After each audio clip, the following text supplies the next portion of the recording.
Our humble pranam, Swamiji, and welcome to our show. It is an immense pleasure to have you as our guest on our show today. God bless. Swamiji, first and foremost, we would like to know when a common man talks about yoga and when he thinks he visualizes yoga, he thinks of a set of exercises. But yoga is probably much more than that. How can a common man benefit from yoga as a tool for physical, mental, and spiritual well being? It's a very relevant question. Yes, common man thinks that yoga means hatha yoga, physical postures. Hatha yoga has many benefits. It gives flexibility to the body and it helps to develop immunity. But that is not what yoga is all about. Yoga literally means union. Union of this little self with infinite spirit, our real source. That is yoga. Hatha yoga is one branch, initial step you can say. After that, we have to do yoga meditation where we can find our identity with our real self. It's finding our real self within. That is to me is real yoga. That is meditation. How it's going to help? Our ancient rishis are real spiritual scientists. Right. By experimentation over centuries, not 1 year or 1 decade, over centuries, they experimented and found one truth.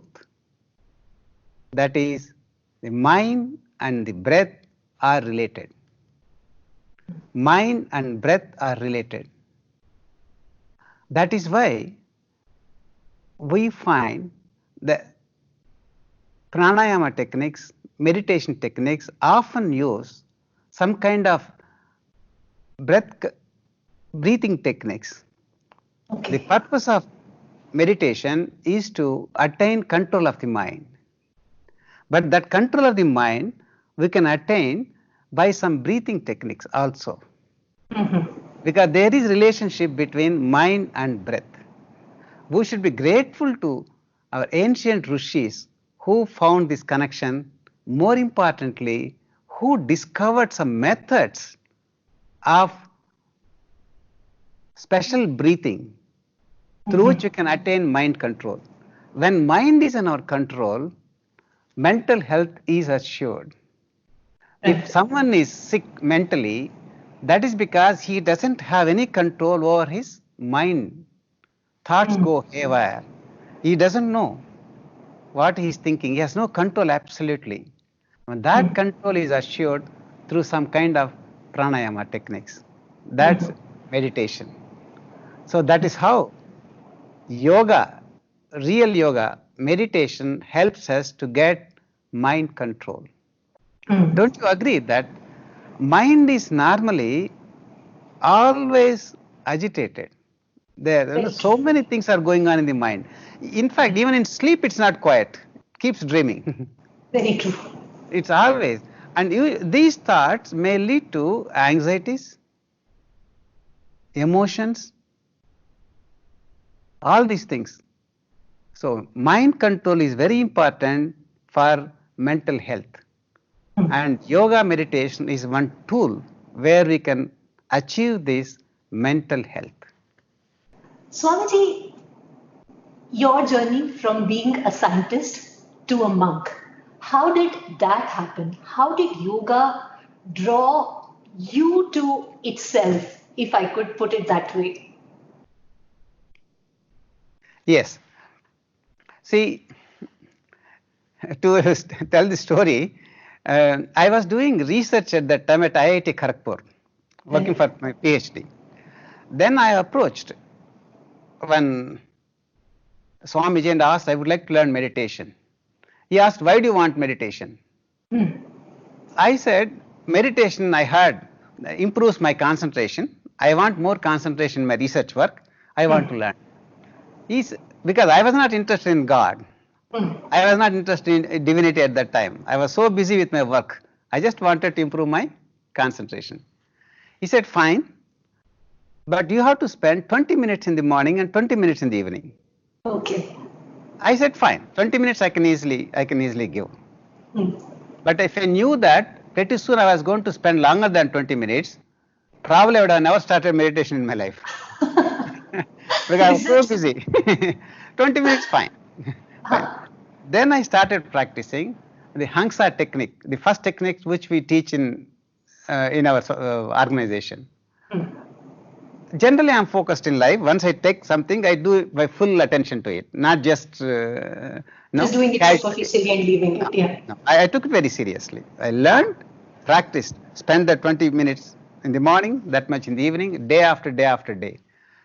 Then, by His grace, I was convinced by personal experience of the existence of inner joy and the possibility of contacting that inner joy on a regular basis.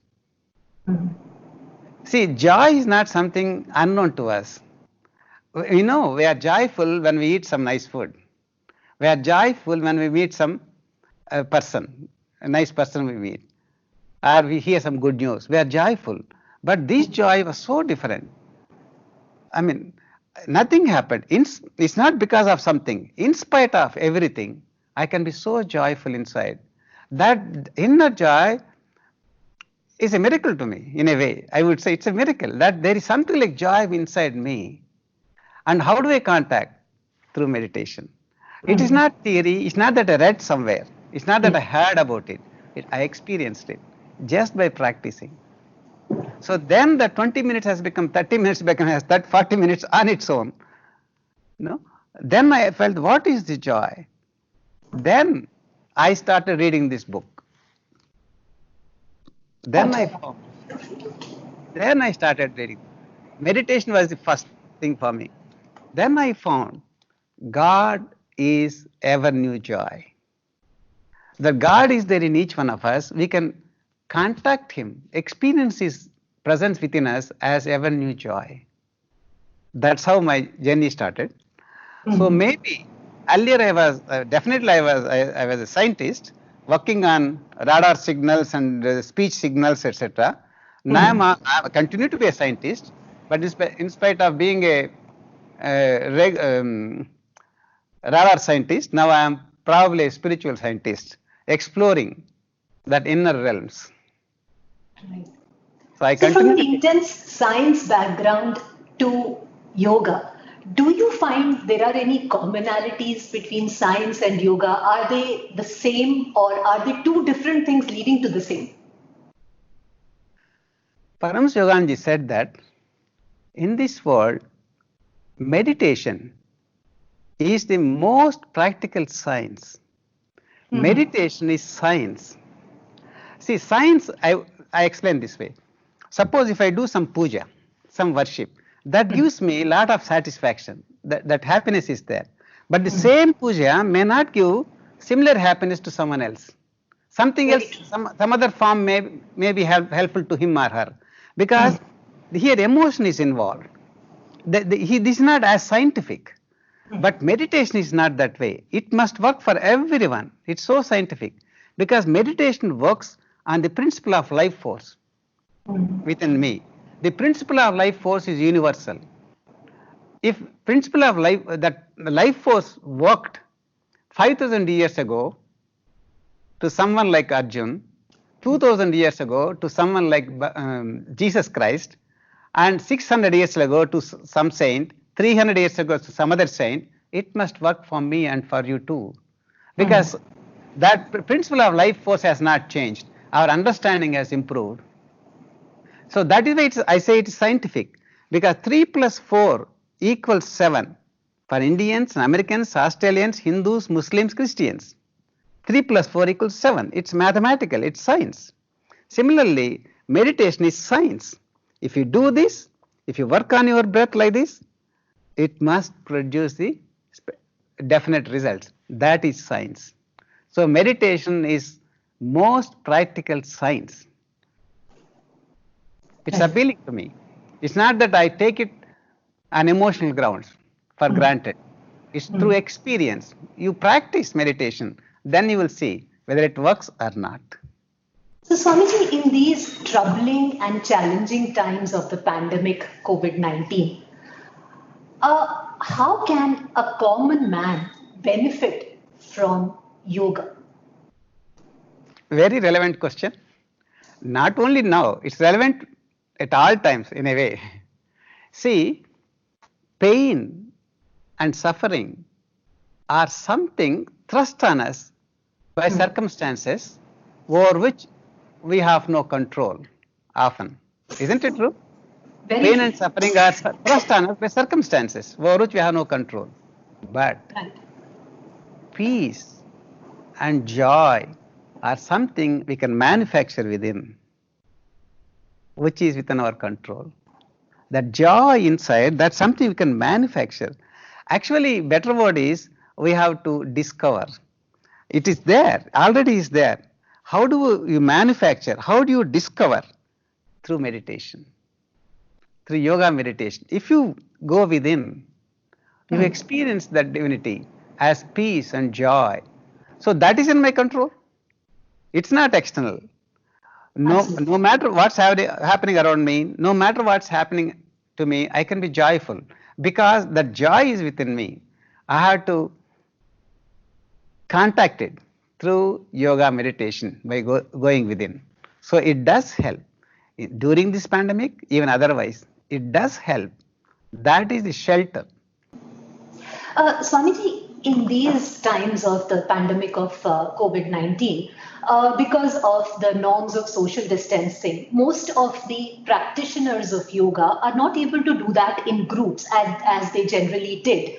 So many organizations have now started online courses and online programs of yoga.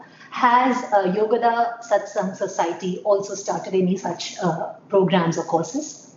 Very much. We are having regular online group meditations where sometimes sannyasis, sometimes devotees lead the congregation. People are sitting in their own homes, Right. but they are joining in practice of meditations. We are also conducting online retreats. On 30th May, we had an 8-hour silent retreat.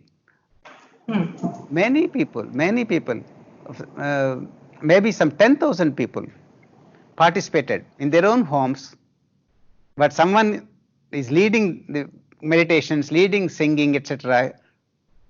from here, but people are following from wherever they are. So online programs are very much in progress. Like what we are doing right now, is it not online? Of course it is. Yeah, you are there in Doordarshan studio. I am here in my ashram. Right. Yes. Swamiji, it was an immense pleasure talking to you, and thank you very much for being here with us on our show. Thank you too.